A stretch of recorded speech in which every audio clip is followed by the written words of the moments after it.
ụmụnne m na ụmụnna m abịakwa m ọzọ. Biko ha na eze ndị Igbo ekene m unu na-asị onye ọbụla na ọdịlu unu na mma o. Biko unu nke onye chee nya zelu bụ mụlụ nze m ọzọ geenụ m ntị.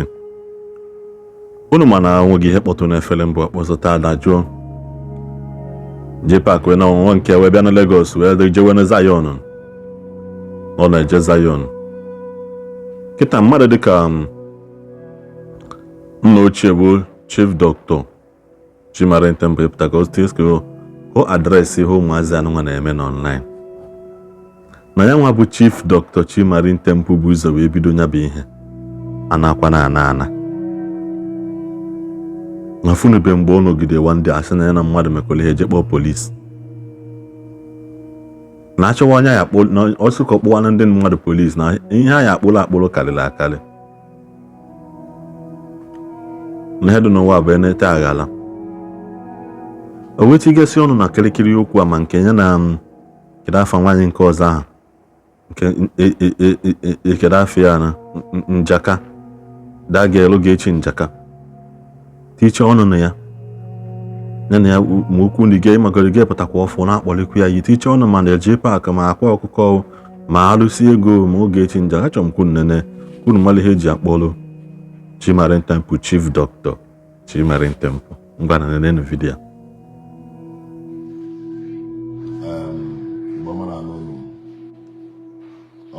Chimari Temple of Yafala.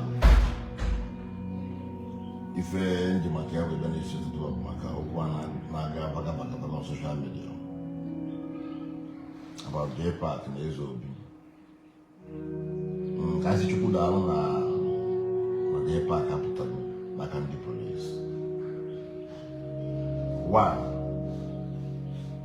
Ụfọdụ fans na-abịa na comments na my inbox na-edere m Chimari fans na iji sọpọtụ ma ọ na-eji tinye aka ma ọ nọ na WhatsApp group nke ndị dibịa ibe wee onye kpọrọ Jpac aka ma dịrị ya dịbịa kọdara anyị ka and why chọrọ m ịkpụ na fon ma ọ ịkpọ eze obi ma ọ ịkpọ Jpac bụ na ịmụbụ one time when ịkpọ mmadụ na fon two times onye bikọrọ kọl adị m akpọzi onye ọzọ. Jpac bụ mbụ mkpọgbu ya mgbe na-erite ọgụ kọlụ mana ọ dị shu anyị mkpọbịa m before or they had picked it or they returned because then I stopped calling him. So and then more I'm not know something like that number online can fit. So then I drag each in my temple down on the WhatsApp group with people who bring the arrest Jpac. And then I buy the mother make an arrest. Nobody arrested mother. You arrest by Jpac. I'm power, it won't never Mama Manogi to what release Jpac. No, I feel no way. Whatever state guy. But I'm more. I'm not on news. I'm not on news. Morning, Tuesday. How are you? I'm not on news. A sort of a contributor. Mother boy that the man on WhatsApp. Before now, I'm not done. So fast, I'm not going to clear. Happen in the news. What is this guy? Mother put on one moment try for ya. On Facebook, he put on the condemn woman. I don't know money around. One of my children. I don't put on no social media. He condemn. More more time for that. I don't mind apply anybody. I know I can clear fast. I come home at the Abaromis. In your room, Amarom. I don't contribute. I do not plan it. I do not do anything with anybody. I do anything but on social media. More than anything but on social media. Or WhatsApp group you plan it bring. When I'm mad, I don't want to physical. WhatsApp group I got this. He gave you a boot on one. I come out there. So when I come back, and then I'm gonna can go for phone number. Can they use my video? Nah, because one camera only phone number when they use the video. Whoa, I remember what's the video. All this while I don't have phone on social media. I remember video because of Nafana use my video. Phone number was 08038324996. 090 30 75 24 63 08088846137. When I got the phone number, but now one boy they use a video on TikTok. So the boy had a rabaka, and the more no mama possibility phone number. So because them, the woman I know. Believe I want boy so okay. If you hang gas, always not there. Keep it up. Tell assist you. So them. Because when information on them na aka chi ma harin temple na ndị arrest Iri Park si onye ala asị mana asị ga-egbu ya mana emeju ya na anya mebere ọdịnị oluro esoro mkpa nkata anọkwụrụ ka eme anọrọ ka eme anọrọ ka akpa anọrọ na gbasa group anybody ibutu mmadụ ibe onye na-akpọ m na nkịtị ọga ndị ọga mpa bute era afia biko kwanu wala no mfa na asị na mero ngwam akpara kwa nkata Jpac ezo obi obufe na ewe iwe n'ebe ọ nọ gba ya alụ ajọ ka mma ayọ ya mma bubunifa mma support ka violence ya no na-aga ama mo live video while you are so because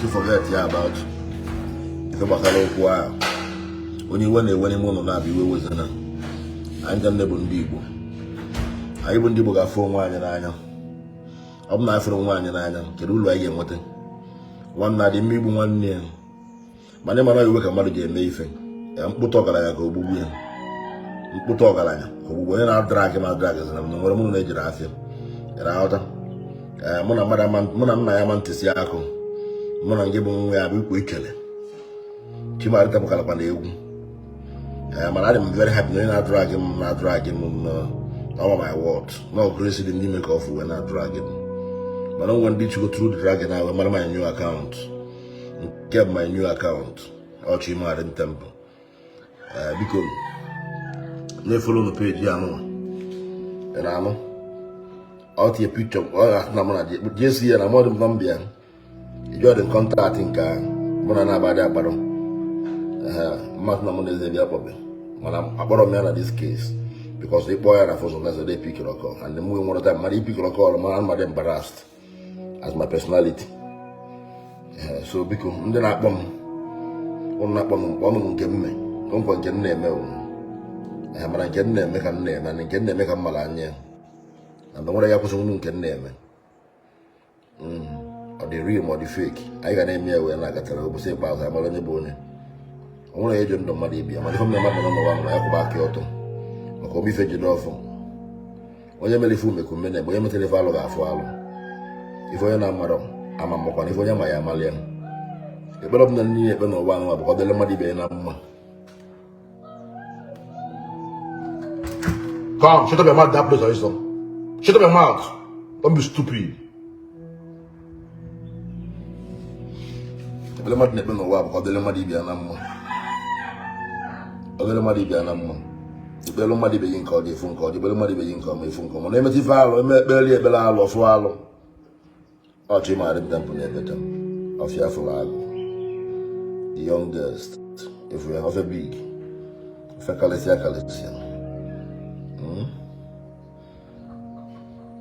nwoke dibịara bụ n'okwu ọnụ nwoke dibịara bụ n'okwu ọnụ ofe afụrụ agụ mba na afọ ofe akala gị egwu nwoke bisa ebisa nwoke bisa ebisa nwoke bisa ebisa nwoke bisa ebisa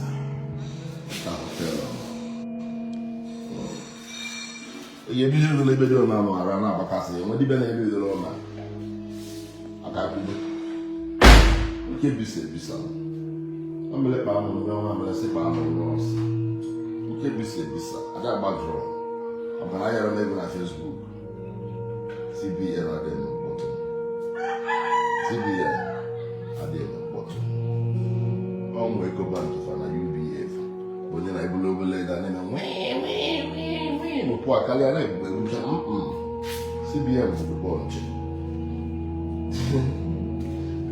gbanarị ọganede azụgo m osi ndị akpa asara mma anyị sitere osi wee kwụbara asara nyụsị asị wee kwụba asara ọrụ na-amara nze na nkwụ ya zuru osi wee kwụba asara ihe bụ osi dị ike were eji akụ asara onye nsị na-akpa na akụ asara ọganede biko fasị m onye ndị